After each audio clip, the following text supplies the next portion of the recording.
Muito bem, meus irmãos. Vamos agora voltar as nossas atenções para a palavra de Deus e poder ouvir aquilo que o Senhor tem para nós nessa noite. Para tanto, quero convidar-nos a abrir, onde os irmãos já sabem que estamos caminhando, na primeira carta de Paulo aos Tessalonicenses, onde hoje vamos dar sequência ao capítulo 2 e chegamos à nossa sétima mensagem.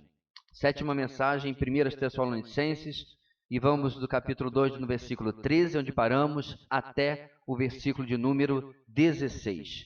E ao longo dessa caminhada, irmãos, nós vamos sempre repetir este grande tema, essa mensagem central da carta aos Tessalonicenses, da primeira carta, que já vai ser projetado ali. Quero convidar os irmãos a nós recitarmos a uma só voz. Ok? Vamos lá, juntos? Uma igreja madura persevera em meio às tribulações, fortalecida pela iminência da volta de Cristo. Este é o tema de Paulo, no nosso entendimento, em toda a carta dele aos Tessalonicenses.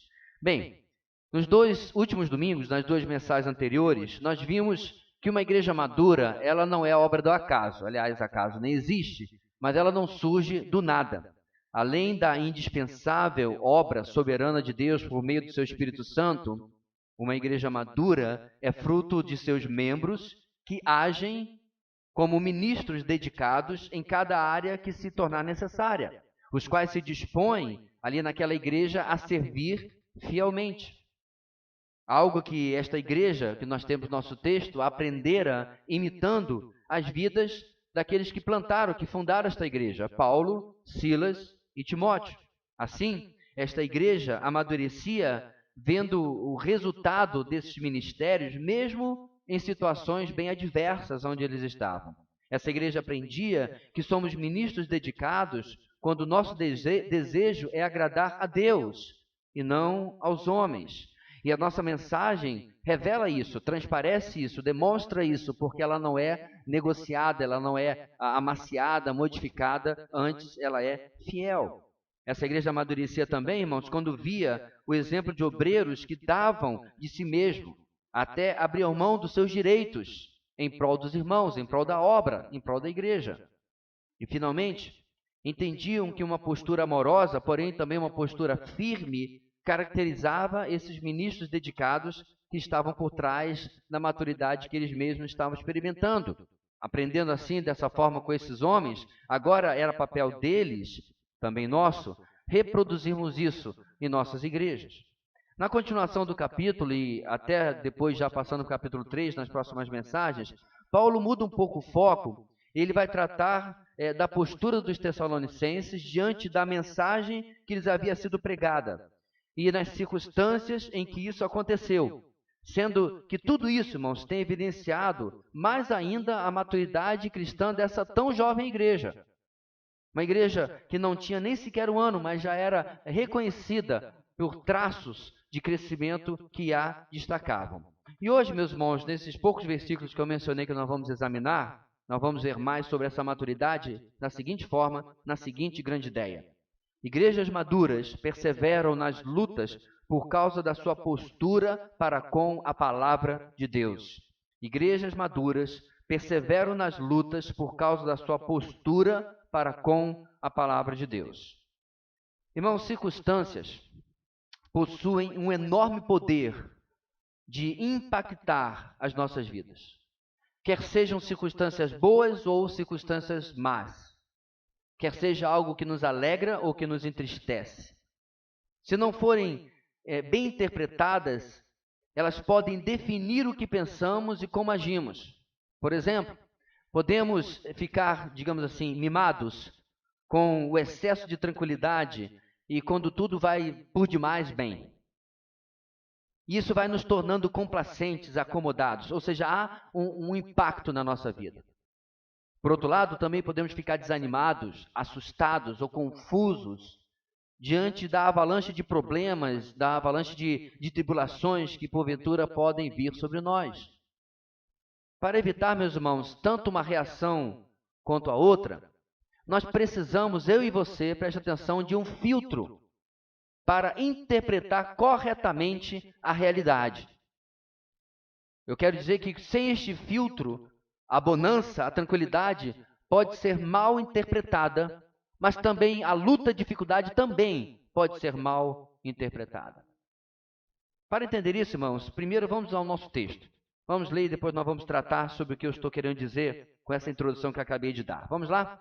Versículos 13 até o versículo 16, desculpe, do segundo capítulo da primeira carta aos Tessalonicenses. Estamos juntos aí? Amém? Ok? Apostos? 1, 2, 3 já. Não, vamos lá. Versículo 13, diz assim a palavra do Senhor: também agradecemos a Deus sem cessar o fato de que, ao receberem de nossa parte a palavra de Deus, vocês a aceitaram não como palavra de homens, mas conforme ela verdadeiramente é, como palavra de Deus, que atua com eficácia em vocês, os que creem. Porque vocês, irmãos, tornaram-se imitadores das igrejas de Deus em Cristo Jesus, que estão na Judéia. Vocês sofreram da parte dos seus próprios conterrâneos as mesmas coisas que aquelas igrejas sofreram da parte dos judeus, que mataram o Senhor Jesus e os profetas e também nos perseguiram. Eles desagradam a Deus e são hostis a todos, esforçando-se para nos impedir que falemos aos gentios e estes sejam salvos. Dessa forma, continuam acumulando seus pecados. Sobre eles, finalmente, veio a ira. Igrejas maduras perseveram nas lutas por causa de sua postura para com a palavra de Deus.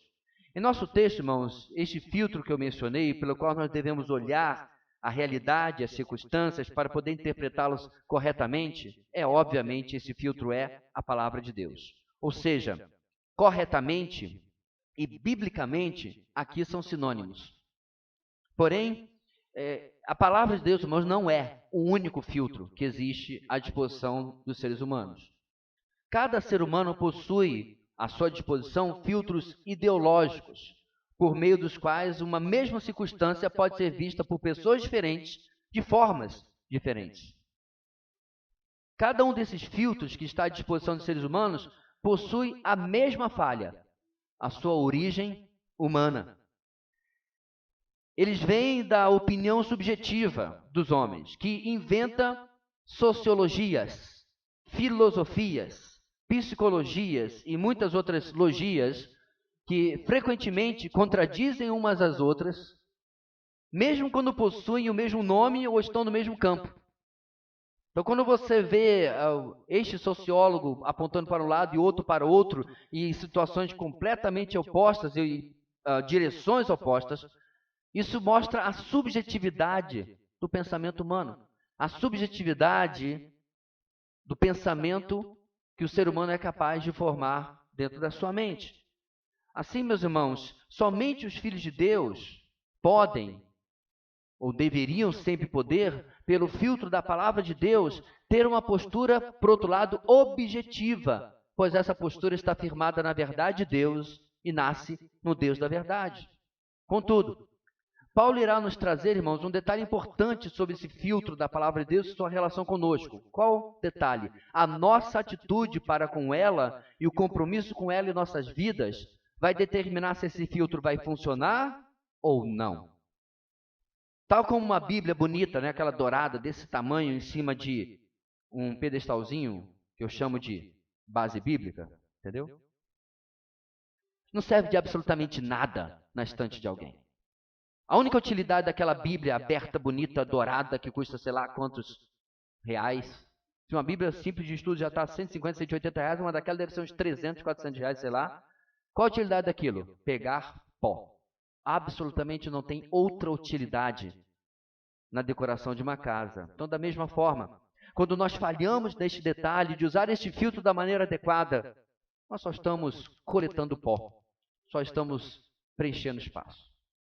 Assim, em primeiro lugar, meus irmãos, Paulo relembra como meses e meses antes, quando esteve entre eles, como havia sido o encontro dessa igreja com a eterna, imutável e transformadora mensagem da palavra de Deus.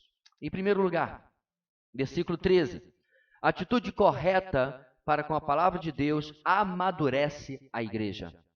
A atitude correta para com a palavra de Deus amadurece a igreja. O verso 13, irmãos, retoma a ideia de gratidão de Paulo por esta igreja. Se você lembra bem, lá no começo da nossa exposição, lá no versículo 2, ele já havia falado sobre isso. Lá nós lemos o seguinte: sempre damos graças a Deus por todos vocês, mencionando-os em nossas orações. Essa é a segunda vez que Paulo vai demonstrar gratidão por esta igreja. Agora, ele também agradece a Deus sem cessar, diz o texto, porque não apenas havia abundante evidência de frutos espirituais, não apenas havia abundante evidência de transformação entre os Tessalonicenses, ou seja, capítulo 1, mas também a forma como eles receberam a palavra de Deus trouxe motivação a Paulo e aos seus companheiros. Claro, que obreiro não fica sem palavras, soltando fogos de artifício quando tem uma audiência cativa, amorosa, receptiva, vibrante para com a palavra de Deus. E é certamente, meus irmãos, a palavra de Deus que possibilitou, inclusive, que acontecesse tudo aquilo que nós vimos até agora nessa igreja, particularmente no capítulo 1. Toda essa lista de mudanças e transformações que nós vimos, só é possível exatamente porque a palavra modificou as coisas. Eu me lembro agora, irmãos, da frase famosa de Lutero, quando o elogiaram a respeito das mudanças e transformações que a reforma provocou na Europa do século XVI. E aí, quando começaram muito Lutero, ele disse: eu não fiz nada. Qual o resto? A palavra de Deus fez tudo. E é exatamente isso que nós estamos vendo aqui. Esses irmãos, ao receberem a palavra, a aceitaram como palavra que realmente se originava em Deus, que pertencia a Deus. Quando o texto fala sobre a palavra de Deus aqui, é a sua origem, o seu pertencer a Deus. Essa expressão palavra de Deus aqui, meus irmãos, é claro, está se referindo à mensagem de Paulo, que Paulo e os demais companheiros haviam pregado em Tessalônica quando chegaram lá. Ele não está se referindo neste texto a um cânon como nós temos hoje, pela graça de Deus disponível para nós, mas a mensagem que eles pregaram ali, é óbvio, a mensagem do Evangelho. E ao ouvirem essa mensagem, eles perceberam que não eram apenas palavras, que não eram apenas algo que eles já eram acostumados a ouvir. Não eram apenas palavras de sabedoria ou do intelecto ou da imaginação humana, mas era algo diferente. Aquela mensagem teve um impacto sobre as suas vidas que nada que os judeus haviam ouvido dos rabis na sinagoga, nem nada que os gentios, os não-judeus, haviam ouvido dos filósofos e pensadores greco-romanos, jamais poderia se comparar. Essa era a diferenciação. É por isso, meus irmãos, que no capítulo 1, no versículo 5, Paulo diz: porque o nosso evangelho não chegou a vocês somente em palavra, mas também em poder no Espírito Santo e em plena convicção. O ponto aqui, meus irmãos, é que quando qualquer pessoa de qualquer religião, ideologia, filosofia, não importa, está proferindo as suas palavras, ele está falando de si, mesmo que ele esteja consultando milhares de autores. A fonte é meramente humana.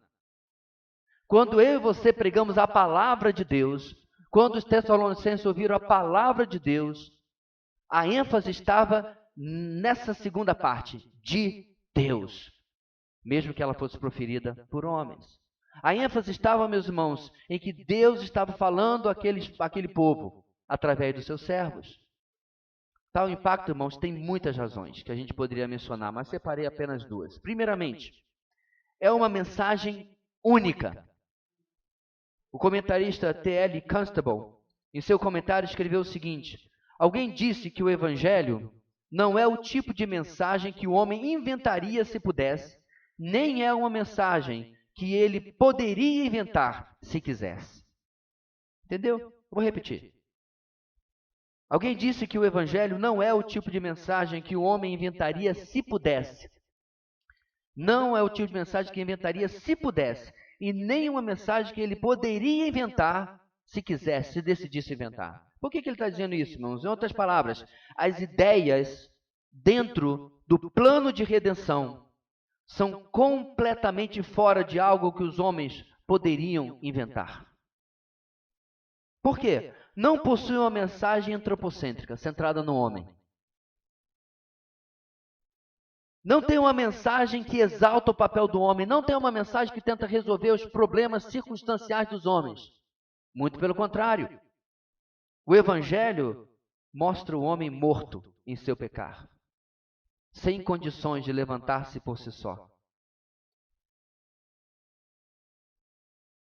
A menos que Jesus, que é justo, o arranque de onde está, o justifique e o apresente ao Pai. Bonito, né? Mas não é meu, não. É da música O Evangelho, do Grupo Logos. Presta atenção. Se alguém poderia inventar algo que ao mesmo tempo ofende e resgata. O Evangelho mostra o homem morto em seu pecado, sem condições de levantar-se por si só, a menos que Jesus, que é justo, o arranque de onde está, o justifique e o apresente ao Pai. Música O Evangelho, do Grupo Logos. Meus irmãos, se você ainda está em dúvida, abra comigo a sua Bíblia em 1 Coríntios capítulo 1. 1 Coríntios capítulo 1, nós encontramos do versículo 18 a 25, uma definição da mensagem do Evangelho, isto é, uma definição da mensagem da Palavra de Deus, para que comprova que isso não poderia sair da imaginação, do intelecto, do pensamento humano. 1 Coríntios 1, 18. Pois a mensagem da cruz é agradável àquele que... É isso que está escrito na sua Bíblia? Não. Porque a mensagem da cruz é loucura para os que estão perecendo. Mas para nós que estamos sendo salvos, é o poder de Deus. Pois está escrito: destruirei a sabedoria dos sábios e rejeitarei a inteligência dos inteligentes. Onde está o sábio? Onde está o erudito? Onde está o questionador desta era? Acaso não tornou Deus louco a sabedoria deste mundo? Louca. Visto que na sabedoria de Deus o mundo não o conheceu por meio da sabedoria humana, agradou a Deus salvar aqueles que creem por meio da loucura da pregação. Os judeus pedem sinais miraculosos, os gregos procuram sabedoria, nós, porém, pregamos a Cristo crucificado, o qual, de fato, é escândalo para os judeus e loucura para os gentios. Mas para os que foram chamados, tanto judeus como gregos, Cristo é o poder de Deus e a sabedoria de Deus. Porque a loucura de Deus é mais sábia que a loucura humana, e a fraqueza de Deus é mais forte que a força do homem. A mensagem do Evangelho, meus irmãos, ela é tão difícil de ser naturalmente engolida, que quando Paulo estava pregando em Atenas, pouco depois da passagem por Tessalônica, ele estava indo muito bem, todo mundo estava gostando, porque Paulo era um camarada extremamente inteligente. Aí ele está lá pregando, o pessoal fazendo aquela cara de intelectual, né, que eu acredito que os gregos gostavam de fazer. Até que ele falou sobre o quê, irmãos? Ressurreição dos mortos. Aí o pessoal... O que essa galera está falando? Perceba, queridos, que ele estava acompanhando Paulo, não pelo espírito, não pelo coração, mas pela mente. E aí quando Paulo chegou em alguma coisa que a mente humana não consegue acompanhar, aí eles largaram. Paulo deve ter falado da encarnação, até aí tudo bem, porque na mitologia grega tem Hércules, tem todos esses onde que são resultado da interação dos deuses com os homens. Até aí estava tudo bem. Mas ressurreição, a gente achou que você era alguém que valia a pena dar ouvidos. Por quê? Porque a pregação era loucura para essas pessoas. Contudo, meus irmãos, ela é uma mensagem única. Uma mensagem que o homem jamais pensaria, mas ainda assim usada por Deus pelo seu poder para impactar vidas. Segundo lugar, é uma mensagem que preenche uma necessidade real. A mensagem do Evangelho não preenche uma necessidade imaginada, ou uma necessidade meramente humana, egoísta, autocentrada. Porque, irmãos, já pensou numa questão? Por que as pessoas seguem gurus, líderes religiosos, palestrantes motivacionais, e até alguns tornam a sua carreira um tipo de religião? Até mesmo aqueles que negam qualquer tipo de segmento religioso, são completamente ateus ou agnósticos, fazem dessa sua filosofia de vida a sua própria religião. Por que isso? Porque isso é tão verdadeiro que o Cazuza fez a música Ideologia, preciso de uma para viver. Sabe por quê? Porque elas precisam, irmãos, preencher um vazio, um vácuo que existe dentro de cada uma das pessoas. Porque elas precisam de respostas aos seus questionamentos. Isso é tão verdade que o escritor Fyodor Dostoiévski confirma isso com a famosa frase que ele criou: existe no homem um vazio do tamanho de Deus. Dostoiévski sabia que apenas Deus pode preencher esse vazio. Contudo, meus irmãos, infelizmente o homem tem tentado preencher este vazio com cópias baratas, fajutas e falsificadas de Deus. Aí entra a mensagem que os Tessalonicenses ouviram naqueles dias. Aquela mensagem não era uma cópia, não era fajuta, não era falsa, ela era de fato a palavra de Deus, o Evangelho de Cristo Jesus. Romanos 1,16, famoso versículo diz: não me envergonho do Evangelho, porque é o poder de Deus para a salvação de todo aquele que crê, primeiro do judeu, depois do grego. O poder de Deus, irmãos, para preencher de verdade esse vazio que existe no coração do homem. Por isso que esta palavra provocou o que provocou no meio dos irmãos lá em Tessalônica, como com certeza tem feito em milhares e milhares de lugares, inclusive nas nossas vidas. A palavra de Deus falada, meus irmãos, tem um poder inerente a ela. Um poder de transformar aqueles que a ouvem. Por essa razão, a palavra de Deus, através dos profetas do Antigo Testamento, foi reconhecida como sendo poderosa. E não era com uma seta que alguém lança, mas perde a sua força e cai antes de chegar até o alvo. Muito pelo contrário. Ela cumpre aquilo para o qual ela foi lançada. Por exemplo, Josué 21:45, de todas as promessas do Senhor à nação de Israel, nenhuma delas falhou. Todas se cumpriram.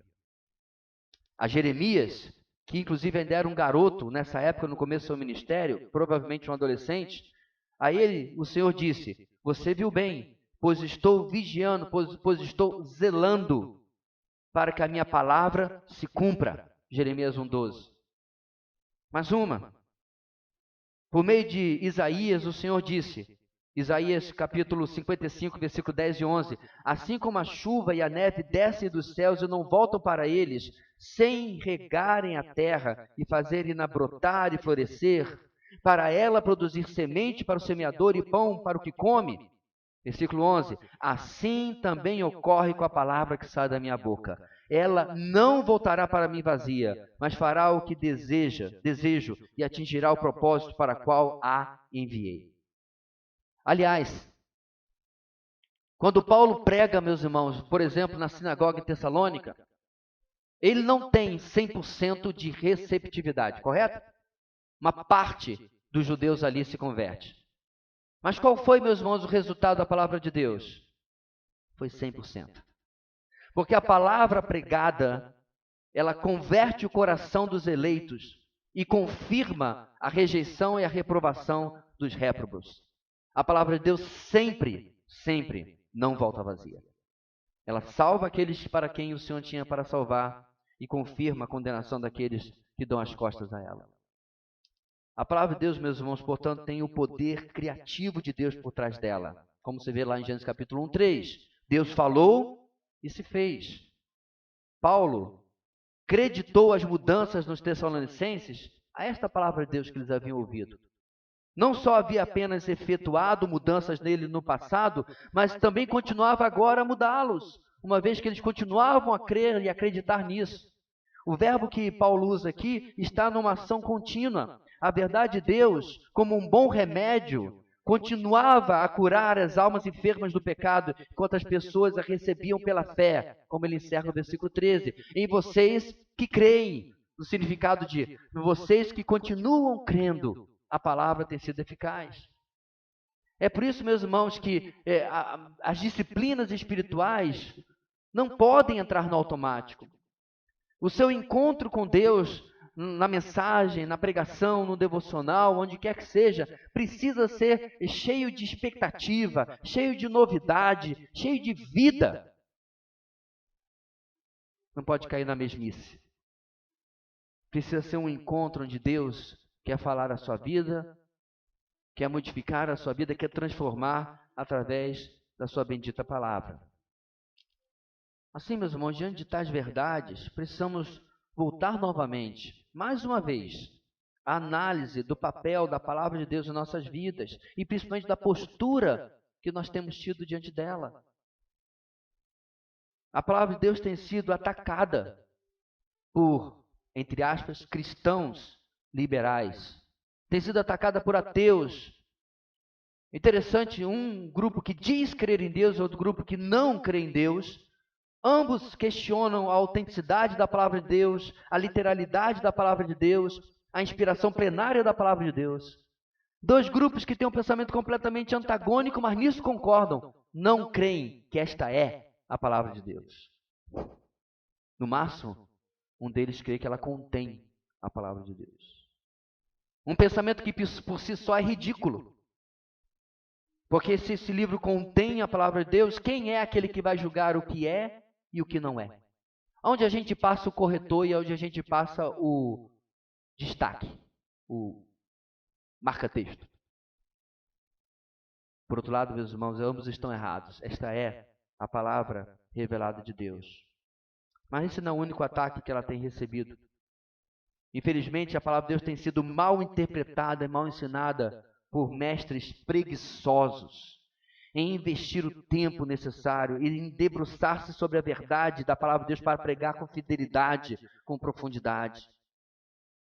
Infelizmente, meus irmãos, ainda existem, e eu creio que nunca deixarão de existir, supostos mestres, pastores, professores,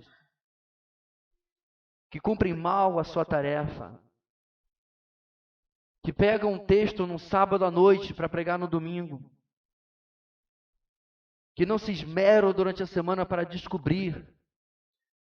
Acabamos de encerrar na nossa EBD a matéria do Sermão da Montanha. Eu mencionei hoje de manhã, meus irmãos, que em 33 aulas, aproximadamente 45, 50 horas de aula, nós não chegamos ao fundo desse texto.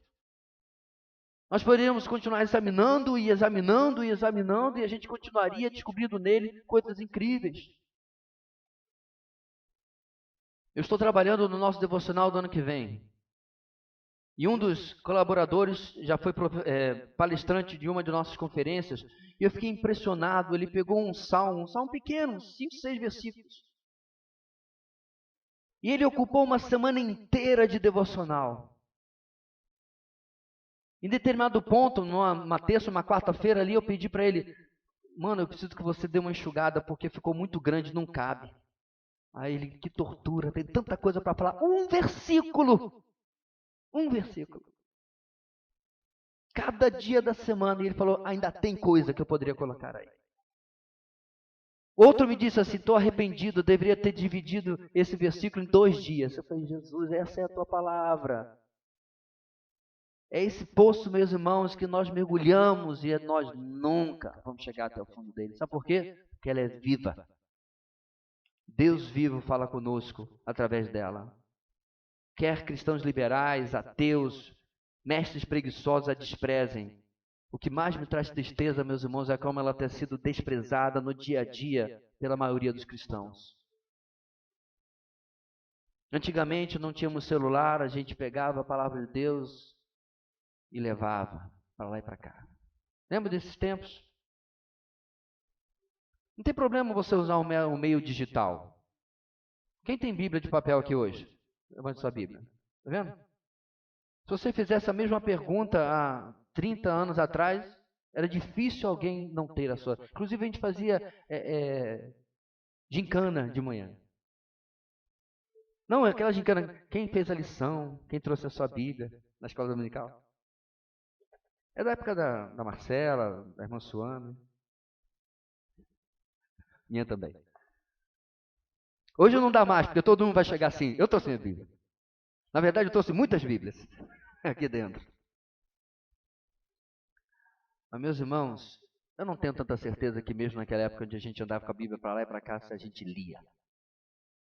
Em a gente, eu estou me referindo, meus irmãos, a essa esse grupo de cristãos. E nas pesquisas que eu já fiz, quando eu tentava convencer as pessoas sobre a necessidade do devocional, quer seja em conferências, às vezes eu fazia anonimamente online, eu nunca consegui passar de 30% de uma igreja, de um grupo, de uma amostragem de cristãos que faz o devocional todo dia.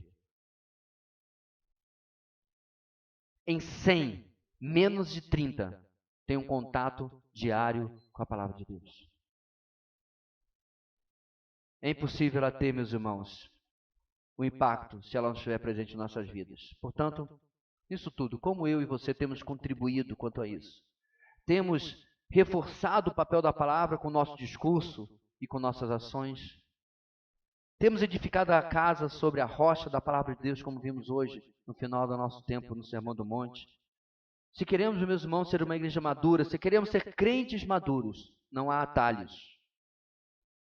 Não existe mandingas evangélicas que possam substituir uma vida que ama, estuda, medita e vive a palavra de Deus.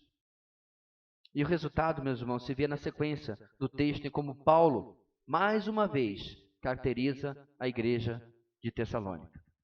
Em segundo lugar, dos versículos 14 a 16, as lutas são encaradas de forma piedosa quando fortalecida pela palavra de Deus. As lutas são encaradas de forma piedosa quando fortalecidos pela palavra de Deus. Mais uma vez, no verso 14, Paulo fala que eles imitavam outros irmãos. Antes, capítulo 1, verso 5, ele havia escrito: de fato, vocês se tornaram nossos imitadores e do Senhor, pois apesar de muito sofrimento, receberam a palavra com a alegria que vem do Espírito Santo. Então, meus irmãos, primeiro, eles imitaram, eles copiaram esses três irmãos que lhes havia levado a palavra de Deus no tocante ao padrão e o comportamento do viver cristão. Maravilha. Ou seja, eles eram imitadores de um aspecto, digamos assim, agradável, do lado positivo, prazeroso. Imitar como alguém vive a fé cristã.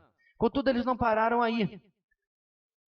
Passado o tempo, a igreja tomou conhecimento da existência de outras igrejas. Eles não estavam sozinhos, é claro.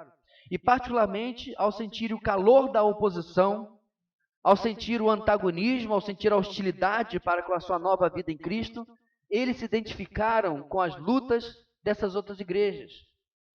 Isso demonstrou, meus irmãos, que eles não eram ouvintes superficiais e pedregosos, como na parábola que Jesus contou do semeador e dos solos. Lembra?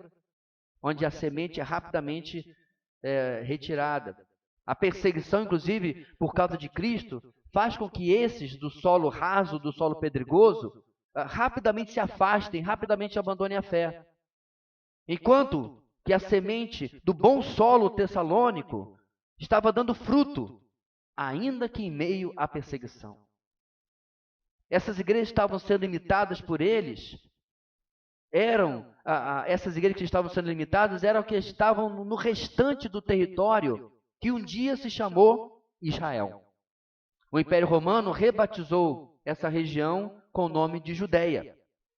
E a começar em Jerusalém, o evangelho continuava o seu caminho, que foi traçado pelo próprio Senhor Jesus em Atos 1:8. Lembra? Mas receberão poder quando o Espírito Santo descer sobre vocês, e serão minhas testemunhas em Jerusalém e em toda a Judeia, como se fosse a província ao redor, em Samaria, a próxima província, e até os confins da terra. Os tessalonicenses estavam nos confins da terra para eles. E quanto mais perto de Jerusalém, irmãos, certamente maior a pressão que a igreja sofria por causa dos judeus. E é aqui que Paulo, meus irmãos, faz a conexão, o link da identificação dos tessalonicenses com esses outros irmãos que, detalhe, moravam a 2.400 quilômetros de distância. Não tinha Skype, não tinha WhatsApp, não tinha nada, não tinha Zoom. Nós não temos nem ideia exatamente de como eles conheceram o que estava acontecendo na Judéia. Talvez pessoas viajando para lá e para cá. Mas houve essa identificação com esses irmãos que estavam tão longe, porque descobriram que essa igreja deles, composta por gentios e judeus em Tessalônica, estava sofrendo, diz o texto, as mesmas coisas que aquelas igrejas na Judéia sofreram por parte dos judeus. E a semelhança, irmãos, é facilmente comprovada se nós voltarmos à história dos Tessalonicenses. Se nós voltarmos nos textos que, inclusive, estão na vinheta, que abre os nossos vídeos dessas mensagens, lá em Atos capítulo 17. Por exemplo, lá do versículo 4 a 8, nós lemos o seguinte, só para relembrar. Atos 17. Alguns dos judeus foram persuadidos a se unirem a Paulo e Silas, bem como muitos gregos tementes a Deus e não poucas mulheres de alta posição. A igreja começa. Versículo 5. Mas os judeus ficaram com inveja. Reuniram alguns homens perversos dentre os desocupados e com a multidão iniciaram um tumulto na cidade. Invadiram a casa de Jason em busca de Paulo e Silas, a fim de trazê-los para o meio da multidão. Contudo, não os achando, arrastaram Jason e alguns outros irmãos para diante dos oficiais da cidade, gritando: esses homens que têm causado alvoroço por todo mundo, agora chegaram aqui. E Jason os recebeu em sua casa. Todos eles estão agindo contra os decretos de César, dizendo que existe um outro rei chamado Jesus. Olha o versículo 8, que aí você tem a segunda parte da oposição. Ouvindo isso, a multidão, maior parte gentia, e os oficiais da cidade, gentios, ficaram agitados. Eis a razão da identificação. A igreja da Judéia é perseguida por causa dos seus conterrâneos. A igreja de Tessalônica, perseguida pelos seus conterrâneos. Boa parte do cristianismo moderno, irmãos, tem tratado a oposição ou a perseguição como uma razão de se permitir certa indignação contra o mundo por causa da sua situação, às vezes até uma postura belicosa, de raiva. Não é este o cenário que encontramos no nosso texto. Tanto esses irmãos quanto os da Judéia, nem inclusive os 3 irmãos remetentes dessa carta, enxergavam isso como algo natural. E principalmente, irmãos, enxergavam isso como algo que os aproximavam da pessoa, do Senhor e Salvador Jesus Cristo. Eles enxergavam isso, por outro lado, como uma coisa de fato natural. Perseguiram o nosso Senhor. O que eu posso esperar? Enquanto que hoje, modernamente, as pessoas ficam ultrajadas quando alguém se levanta contra o Evangelho. O correto, meus irmãos, o certo nós pensarmos é: como que o mundo tem sido tão simpático, às vezes, ao chamado mundo evangélico? Por que o mundo tem sido tão agradável para com o mundo evangélico? Alguma coisa está muito errada. John Wesley costumava ficar preocupado no dia que ele não era perseguido. Alguma coisa está errada com o que eu estou pregando. Um belo dia, inclusive, ele orou a Deus: Senhor, hoje ninguém falou nada, me perseguiu nada. E enquanto ele orava, ele percebeu alguém se aproximando e se desviou a tempo do tijolo passar bem perto da sua cabeça. Aí a sua oração rapidamente mudou: Senhor, muito obrigado. Esse era o normal, porque a sua mensagem era odiosa para a Inglaterra dos seus dias. Quantas vezes, meus irmãos, a nossa mensagem hoje é vista como se absolutamente não incomodasse nada? Porque em lugar de transformar o mundo, Romanos capítulo 12, transformar as coisas, nós temos nos amoldado como povo de Deus, como evangélicos. No verso 15, Paulo especifica que esses que estavam perseguindo a igreja da Judéia tinham algo mais grave em seu currículo. Ele define e aponta que esses mataram o Senhor Jesus e os profetas. Agora, é importante nós perguntarmos: como será que Paulo está usando o termo judeus aqui? Será que ele está se referindo a todos os judeus? Ora, ele mesmo era judeu, boa parte da igreja era composta por judeus. Ele vinha, meus irmãos, pregando inclusive a judeus. Então, será que ele está se referindo a todos? Não, na verdade, Paulo usa aqui o termo os judeus no contexto de oposição. Inclusive de forma muito semelhante ao que o apóstolo João usa em algumas partes do seu evangelho. Eu destaquei aqui um exemplo, João 5, 16 e 18. Então, os judeus passaram a perseguir Jesus, porque ele estava fazendo essas coisas no sábado. Mas como assim? E os apóstolos, eles não eram judeus também? E as mulheres que apoiavam o ministério de Jesus também não eram? E os seus outros muitos seguidores, os 70? Então, quando o texto está falando aqui, os judeus passaram a perseguir a Jesus, é algo diferente, é um grupo específico. O texto diz, continua, disse-lhe Jesus, meu pai continua trabalhando até hoje e eu estou trabalhando também.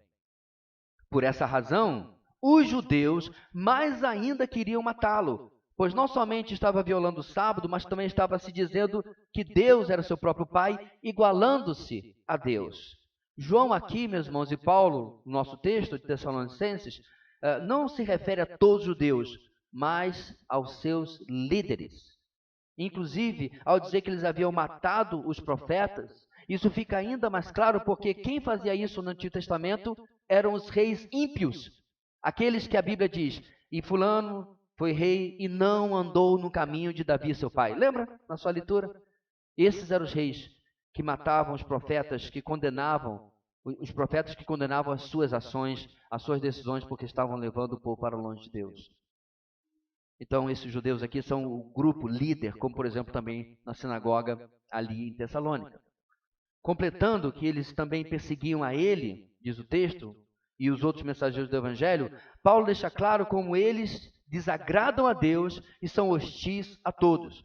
Isso é verdade, meus irmãos. De fato, escritores da época, por exemplo, Tácito, escrevia mostrando a opinião dos romanos sobre os judeus, dizendo que eles eram antagônicos e todos, antagônicos a todos e mostrava essa hostilidade que os separavam de todos.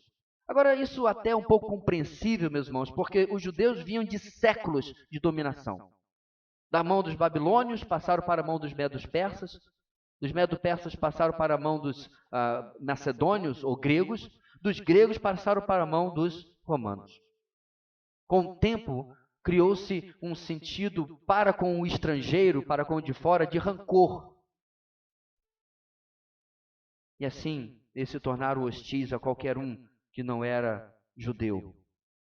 Assim, ao saberem que os apóstolos estavam pregando um Messias, olha que detalhe, que deveria ser um Messias judeu, que deveria ser um Messias de Israel, mas agora estava sendo pregado a todos, judeus e gentios, isso não podia ser tolerado.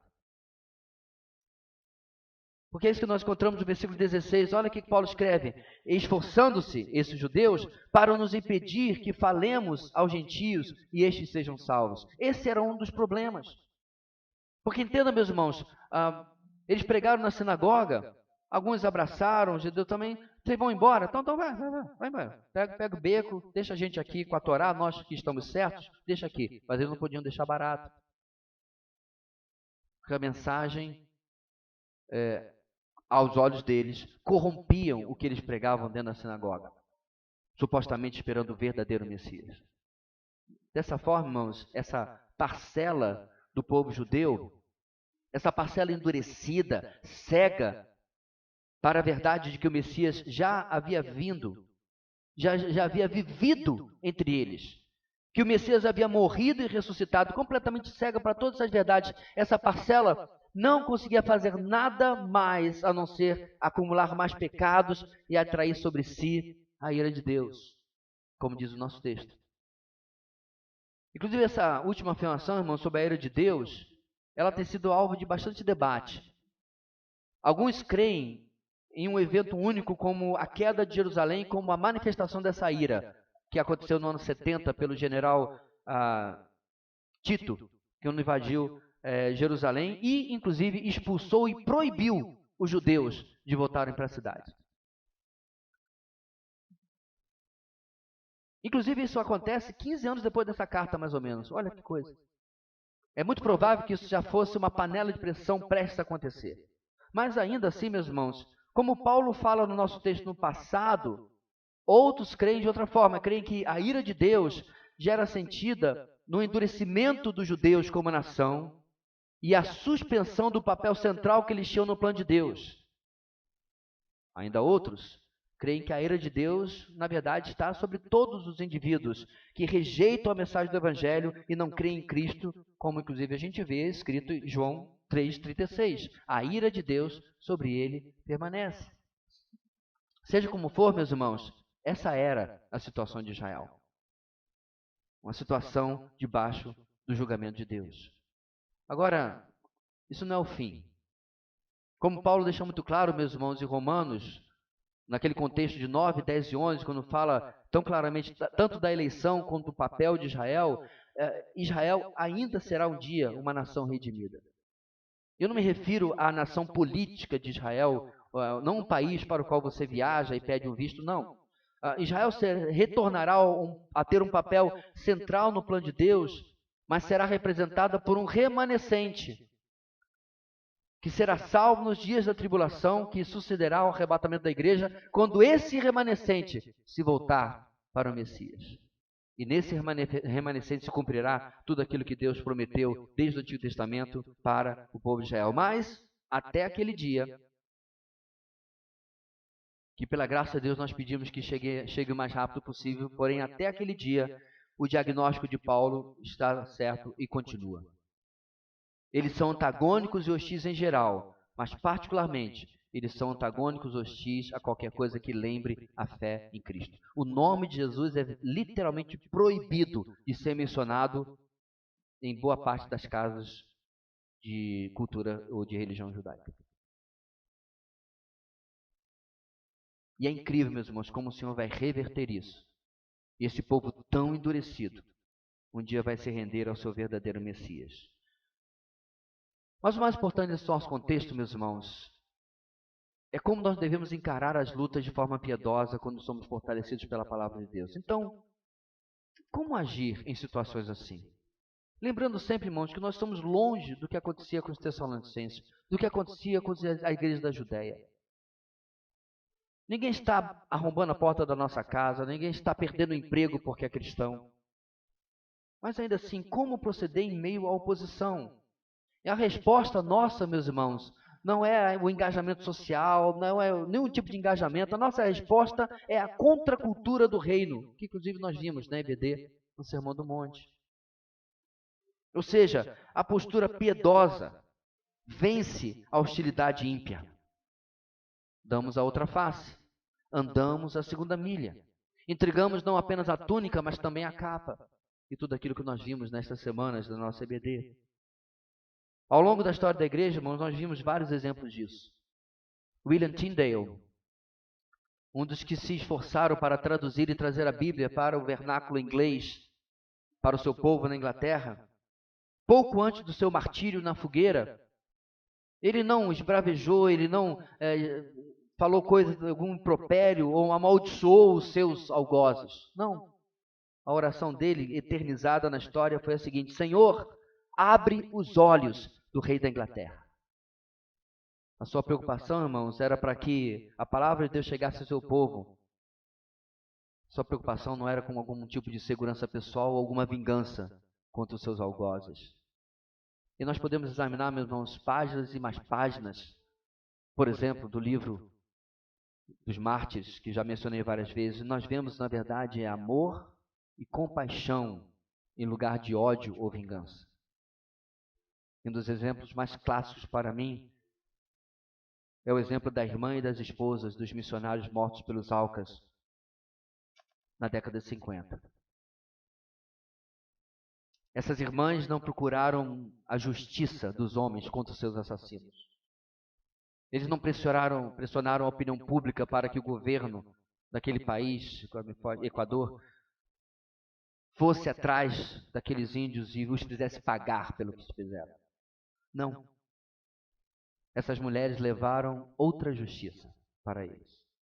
A justiça que vem de Cristo por meio do Evangelho que os alcançou. Que padrão diferente, meus irmãos, a palavra de Deus produz em nós. Que postura diferente.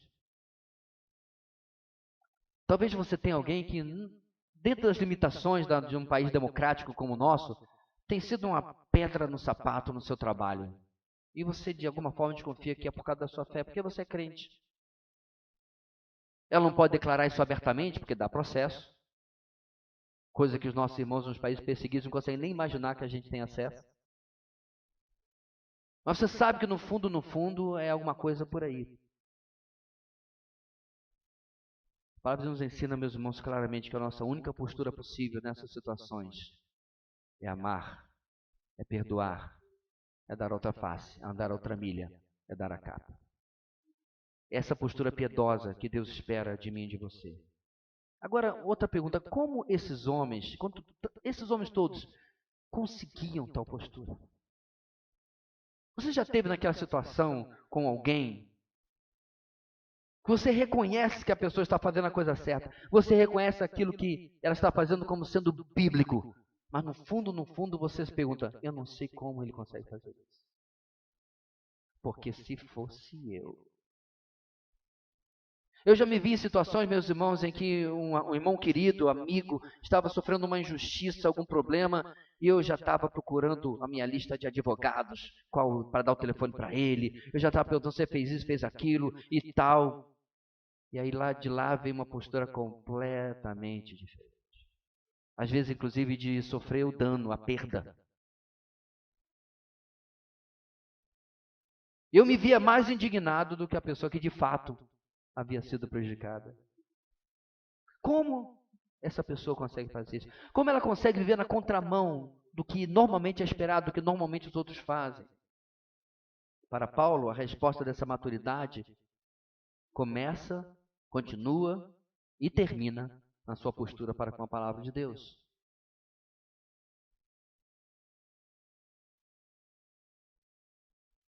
Continua, meus irmãos, com a lembrança que não é só na nossa parte do corpo, mas o corpo de Cristo em muitos lugares estão sofrendo, muitas vezes, muito mais do que nós. Warren Wiersbe, comentarista tão conhecido e autor de alguns livros que a gente já leu, escreveu sobre esse texto o seguinte: talvez sua família o tenha deserdado por causa da sua fé. Ou talvez você tenha sido ignorado para uma promoção no trabalho por ser cristão. Essas experiências doem, mas não são só nossas. Outros cristãos estão passando pelas mesmas provações e muitos em outras partes do mundo enfrentam dificuldades muito maiores. O pensamento por trás disso, meus irmãos, volta sempre para o nosso Senhor. Porque absolutamente nada do que nós podemos experimentar na vida será semelhante àquilo que Ele experimentou. E o comportamento de ovelha muda diante dos seus tosqueadores. Não era privilégio único dele, mas exemplo para nós. Exemplo para cada um de nós. Então Paulo se alegra, porque essa igreja entendeu que o seu sofrimento não era único, não era algo isolado. E eles viram como as igrejas da Judéia continuavam perseverando, continuavam de pé, mesmo passando por aquelas circunstâncias. Meus irmãos, que motivação e que edificação para nós pela palavra de Deus são os crentes em uma igreja local quando perseveram juntos, encorajando e servindo uns aos outros, mesmo em tempos de dificuldade. Nos primeiros vídeos que nós recebemos das igrejas, como o nosso irmão mencionou agora, que estão no subterrâneo, 2, 3 meses atrás, não lembro bem, circulou um vídeo da igreja ali, cantando ao Senhor com toda a força, e ao longe você podia ouvir os barulhos das explosões e as coisas acontecendo. Como aquilo serve para nós, meus irmãos, como esse encorajamento, como essa edificação de que é possível continuar servindo ao Senhor, mesmo quando tudo parece dizer não, parece estar na contramão. Mas isso é necessário, para isso é necessário que nós andemos juntos. Que nós sejamos aquele que fortalece um ao outro. Quando o profeta Elias esteve no pior momento da sua vida, havia uma característica desse momento: ele havia se isolado dos demais israelitas e principalmente dos demais profetas. E aí tem o seu pior momento de desânimo no seu ministério, porque ele estava sozinho. Sozinhos, isolados, solitários, nós somos muito mais vulneráveis aos nossos 3 inimigos: o mundo, a carne e o diabo. Porém, meus irmãos, quando temos a postura correta para com a palavra de Deus e estamos andando lado a lado, podemos perseverar e amadurecer juntos. Eu destaquei essa última coisa, meus irmãos, porque a coletividade é uma das coisas que mais Paulo tem destacado desde o início desta carta. Vocês, irmãos, e ao contrário, ele dizia nós, referindo-se a ele, Paulo, ele, Silas e Timóteo. Porque de fato, meus irmãos, o nosso relacionamento com o Senhor é individual, mas nós crescemos na coletividade. Nós crescemos na troca de um para com os outros, na prática da mutualidade, na prática do serviço uns aos outros. Servos dedicados, ministros fiéis, que perseveram nas suas lutas quando somos fortalecidos por causa da nossa postura correta para com a palavra de Deus. A nossa oração, meus irmãos, nessa noite, é que quando nós, pela direção e soberania de Deus, somos trazidos, tanto na nossa manhã como agora de noite, ao mesmo tema, no mínimo nós possamos parar e dizer assim: eu acho que Deus está querendo me dizer alguma coisa. Talvez Deus queira fazer apenas um ajuste pequeno na sua postura já muito séria com a palavra de Deus, melhorando ainda mais o seu compromisso. Por outro lado, talvez Deus esteja dizendo para você: filho, filha, as dificuldades, as fraquezas, os problemas que você tem enfrentado, vêm do seu coração imaturo, que não tem sido forjado, formado, moldado pela minha palavra. E talvez Deus deseja que você mude algo muito importante na sua vida em relação a isso. Igrejas maduras perseveram nas lutas por causa da sua postura para com a palavra de Deus. Conhecimento, prática. Palavra, vida. Que Deus assim, meus irmãos, possa realizar na vida de cada um de nós. Amém. Deus querido, ajuda-nos para que possamos caminhar contigo. Caminhar, ó Deus, crendo a cada dia que não há absolutamente nenhuma luta, dificuldade, oposição, tribulação ou problema que seja intransponível ou que seja insuportável quando nós estamos caminhando amadurecidos pela Tua palavra na Tua presença. Dá-nos, ó Deus, esta convicção como uma motivação para crescermos ainda mais no Senhor. Mas, ó Deus, não apenas conhecendo, não apenas adquirindo informações, mas nos rendendo a essa verdade, ou essas verdades, nos rendendo aos princípios da Tua palavra e moldando, modificando a nossa vida por meio deles. Realiza essa obra em nós e no meio da nossa igreja, para que como indivíduos, como famílias, como igreja, nós possamos continuar crescendo, continuar, ó Deus, crescendo em obediência, em maturidade, em perseverança. É a nossa oração essa noite, em nome de Jesus. Amém e amém.